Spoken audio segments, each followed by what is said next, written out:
Okay, so we were talking about resolution, right. और हमारा जो आई है ये भी तो एक ऑप्टिकल इंस्ट्रूमेंट है, इसका भी तो एक लिमिट होगा, रिजॉल्विंग पावर होगा, कब तक ये दो ऑब्जेक्ट्स को डिस्टिंक्टली देख पाएगा। तो एक आँख के लिए ये अगर दो ऑब्जेक्ट है और ये लोग अगर अल्फा एंगल आँख में सब्सटेंड कर रहे हैं, अगर अल्फा का वैल्यू 1/60 डिग्री से ज़्यादा हुआ और 1 मिनट से ज़्यादा हुआ, तभी जाके आँख उन दो चीज़ों को डिस्टिंक्टली अलग अलग देख पाएगा। समझ में आया? Exactly just like optical device, ठीक है। Now there is a criteria called as Rayleigh's criteria of limiting resolution. इस क्राइटेरिया से हम ये सीखेंगे, ये जानेंगे कि कब दो डिफ्रैक्शन पैटर्न जो दिख रहा है, कैसा डिफ्रैक्शन पैटर्न होने से हमको चीज़ें दिखाई देगा डिस्टिंक्टली, और कब हमको दो डिफ्रैक्शन पैटर्न्स अगर होता है डिस्टिंक्टली दिखाई नहीं देगा। वो डिसाइडिंग फैक्टर क्या है, हम कैसे करके ये डिसाइड करेंगे। Is that clear? समझ में आया? पक्का? मैंने क्या बोला, अगर हमारे पास दो इमेजेस हैं तो इस क्राइटेरिया हमको ये बताएगा कब हमको वो दो इमेजेस अलग अलग दिखाई देंगे और कब अलग अलग दिखाई नहीं देंगे। ये कंडीशन हम स्टडी करेंगे। तो देखो यहाँ पर मैंने दो डिफ्रैक्शन पैटर्न्स बना के रखे, राइट, दो इमेजेस का। एंड बेसिकली देखो एक दूसरे के साथ ये लोग क्या कर रहे हैं, ओवरलैप कर रहे हैं, देयर ओवरलैपिंग। तो रेलिक ने ये कहा था, ध्यान से देखना, इस सेकंड वाले डिफ्रैक्शन पैटर्न को ध्यान दो, ये उसका मैक्सिमा है और ये इसका मिनिमा है।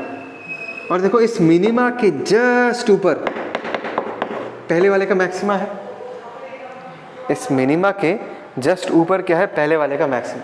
दैट मीन्स मैं क्या कह रहा हूँ, that means the maxima of one diffraction pattern if it overlaps with the minima of the other diffraction pattern, then we say both the diffractions are just resolved. हमको किसी तरह दोनों इमेजेस अलग अलग दिखाई देंगे, just resolved। फिर से इसके लिए कंडीशन क्या है, लिख कर रखना।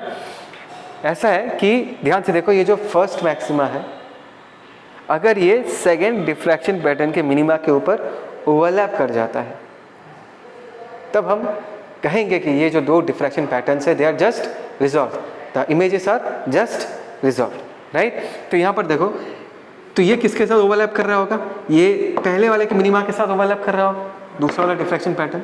तो ये पहला डिफ्रैक्शन पैटर्न है, ये दूसरा डिफ्रैक्शन पैटर्न है, उनके मैक्सिमस के बीच का गैप अगर y होता है और किसी एक डिफ्रैक्शन पैटर्न का, देखो लेट अस से ये येलो वाला डिफ्रैक्शन पैटर्न अगर मैं देखूंगा, इसका ये हो गया मैक्सिमा और ये हो गया मिनिमा। दैट मीन्स येलो वाले डिफ्रैक्शन पैटर्न का मैक्सिमा और मिनिमा के बीच का डिस्टेंस क्या होगा, x। In this case y का वैल्यू बराबर क्या हो जाएगा, x। That means y equal to x।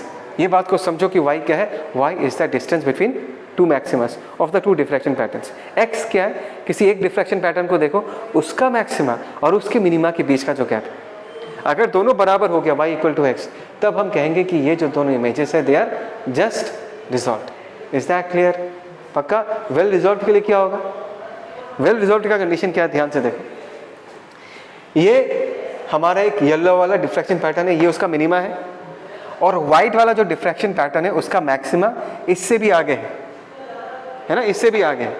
बात समझ में आ रहा है? बेसिकली दोनों का सुपरपोजिशन होगा। ध्यान से देखो, अगर जस्ट तुम स्क्रीन इमेजिन करोगे, तुमको यहाँ पर बहुत ब्राइटनेस दिखाई देगा, फिर जब इस रीजन में जाओगे, इस रीजन में तुमको क्या दिखाई देगा, डार्कनेस, मतलब वेरी वेरी लेस ब्राइट दिखाई देगा, फिर से तुमको क्या दिखाई देगा, और एक बार ब्राइटनेस दिखाई देगा। दैट मीन्स व्हाट, तुमको बहुत बढ़िया से दोनों इमेजेस दिखाई देगा। दोनों इमेजेस कब दिखाई देगा, ब्राइट डार्क ब्राइट, तब जाके तुम दोनों इमेजेस को क्या कर सकते हो, अलग अलग देख पाओगे। अगर ब्राइट, ऑलमोस्ट ब्राइट, फिर से ब्राइट होगा, तो तुम उन दोनों को सेग्रीगेट, डिफरेंशिएट नहीं कर पाओगे। बात समझ में आया? तो यहाँ पर कंडीशन क्या, ध्यान से देखो, यहाँ पर y का जो वैल्यू होगा, that is the distance between the two Maximus will be more than x। x क्या है, the distance between the maxima and the minima of any diffraction pattern. So अगर y का value is more than x, then we say that the two objects are well resolved। बहुत बढ़िया से हमको दोनों object दिखाई देगा। बात समझ में आया, लॉजिक समझ में आया? बहुत ब्राइट, इस रीजन में क्या होगा, वेरी वेरी लेस ब्राइट, और यहाँ पर क्या होगा, बहुत ब्राइट। तो बीच पे एक वेरी लेस ब्राइट वाला रीजन आ रहा है ना, तो इसलिए हम उन दोनों चीज़ों को बहुत डिस्टिंक्टिवली देख पाएंगे। Is that clear? अच्छा, अनरिजॉल्व का फंडा क्या होगा? बहुत सिंपल है, y लेस देन x। ध्यान से देखो, यहाँ पर ब्राइट मिलेगा, बीच में देखो ध्यान से, ये दोनों अगर सुपरपोज करेगा तो वो भी ब्राइट ही हो जाएगा, अच्छा खासा ब्राइट होगा, फिर से ब्राइट मिलेगा, तो तुमको ब्राइट ब्राइट ब्राइट ही मिल रहा है, ब्राइट फिर से ब्राइट ही मिल रहा है, फिर से ब्राइट मिल रहा है, तो तुम दोनों को आइडेंटिफाई कैसे करोगे? राइट? तो अनरिजॉल्व का कंडीशन क्या है? y का वैल्यू जो होगा वो x से क्या होगा? छोटा होगा। देखो इसका जो मैक्सिमा है ये है मैक्सिमा, और दूसरे वाले का मिनिमा यहाँ पर है, दिख रहा है ना तुमको? ये हो गया मैक्सिमा, दूसरे वाले का मिनिमा इधर है। Is that clear? तो ये अंदर घुस चुका है, मतलब y का वैल्यू जो है वो x से क्या है? छोटा है। If y is less than x, we say that the objects will not be resolved, even though actually में दो ऑब्जेक्ट्स है, बट हमको दिखाई क्या देगा? एक ही इमेज दिखाई देगा। फील आया मैंने क्या कहा? ये तो रिलेशन है, जस्ट ट्राई टू अंडरस्टैंड। बहुत ब्राइट, उसके बाद भी ब्राइट, उसके बाद भी ब्राइट, उनको दिखाई नहीं देगा। यहाँ पर क्या है? ब्राइट, वेरी लेस ब्राइट, फिर से ब्राइट, तो तुमको बहुत क्लियरली दोनों इमेजेस या दोनों ऑब्जेक्ट दिखाई देगा। Is that clear? So this is relics criteria of limiting resolution. ठीक है, पॉज करो। ठीक है, ओके। सो अभी हम स्टडी करेंगे resolving power of a microscope. ये माइक्रोस्कोप का ऑब्जेक्टिव है। टू ऑब्जेक्ट्स है माइक्रोस्कोप में, हम पास की चीज़ों को देखते हैं। And let us say this two objects are placed very close to each other. क्या हमें ये दो ऑब्जेक्ट डिस्टिंक्टली दिखाई देगा या नहीं देगा, इसके रिजॉल्विंग पावर पे डिपेंड करते हैं। राइट? लेट अस से ए एंड बी के बीच ये लोग ऑब्जेक्ट्स हैं, इनके बीच का जो डिस्टेंस है उसको हमने डी माना। ठीक है, यहाँ से रेस निकलेगा, एक इमेज यहाँ बनेगा, बी का बी डैश बनेगा, ए का ए डैश बनेगा, और इमेज जो बनेगा वो डिस्टिंक्ट शार्प इमेज नहीं बनेगा। कैसे बनेंगे? डिफ्रैक्शन पैटर्न्स बनेंगे। बात समझ में आया? इसके जस्ट पहले हमने क्या डिस्कस किया कि जस्ट रिजॉल्व का क्या कंडीशन है, वेल रिजॉल्व का क्या कंडीशन है, अनरिजॉल्व का क्या कंडीशन, समझ में आया? सो अभी जिस डी डिस्टेंस के लिए क्या कहा मैंने? For that D distance when these two images will be just resolved, जिस d के लिए ये दोनों images just resolved होंगे, उस d को हम क्या बुलाएंगे? we will call that d as limit of resolution। उसका मतलब है कि उससे पास अगर ये दो ऑब्जेक्ट होता है तो हमको दो अलग अलग इमेज दिखाई नहीं देगा। d क्या है? d एकदम बाउंड्री है, मतलब एटलीस्ट अगर d डिस्टेंस है तब हमें इन दोनों ऑब्जेक्ट्स का इमेज जो क्या है अलग अलग दिखाई देगा। ठीक है ना? और इस d को हम क्या बुलाते हैं? Limit of resolution. और d का वैल्यू कितना है? 1.22 lambda divided by 2 sign beta. ये पाया गया है, इसका प्रूफ नहीं है, this is out of the scope of the syllabus, हम इसका प्रूफ नहीं देखेंगे, जस्ट फॉर्मूला याद रखेंगे, that is 1.22 lambda by 2 sign beta. ठीक है ना? अच्छा, whenever I talk about resolving power, तुमको फिजिकली क्या फील होता है? रिजॉल्विंग पावर एक्चुअली कौन सा कैपेसिटी रिप्रेजेंट करती है? दो पास की चीज़ों को अगर एक डिवाइस बहुत बढ़िया से अलग अलग दिखा पा रहा है, मतलब उसका रिजॉल्विंग पावर क्या होगा? ज़्यादा होगा। तो पास की चीज़ों को, if two objects are very close to each other but still the optical device if it has the capacity to produce two images distinctly, we say कि उस ऑप्टिकल डिवाइस का रिजॉल्विंग पावर क्या होगा? ज़्यादा होगा। राइट? तो smaller the d, smaller the limit of resolution.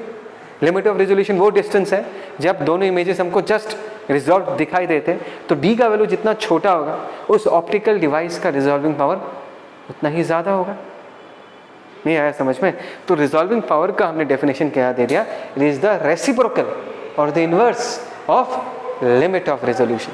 मतलब D का वैल्यू जितना छोटा होगा उस ऑप्टिकल डिवाइस का रिजॉल्विंग पावर क्या होगा? उतना ज़्यादा। ऑब्वियस नहीं है क्या? डी कौन सा डिस्टेंस है? डी वो डिस्टेंस है जब हमको दो इमेजेस जस्ट अलग अलग दिखाई देते हैं, तो डी का वैल्यू जितना छोटा होगा इसका मतलब क्या है? हम और ज़्यादा पास की चीज़ों को क्लियरली देख पा रहे हैं, तो ऑब्वियसली उस डिवाइस का रिजॉल्विंग पावर क्या होगा? ज़्यादा होगा। So this is the definition of resolving power 1/d। उल्टा करके लिखेंगे तो ऊपर क्या आ जाएगा? 2 sign beta divided by 1.22 lambda. This is the formula for resolving power of a microscope. Formula directly याद रखना। अभी अगर तुम इस फॉर्मूला को ध्यान से देखो, कैन यू गेस मैं इस पर्टिकुलर अरेंजमेंट में और क्या क्या चेंजेस ला सकता हूं जिससे मैं अपना रिजॉल्विंग पावर बढ़ा पाऊं?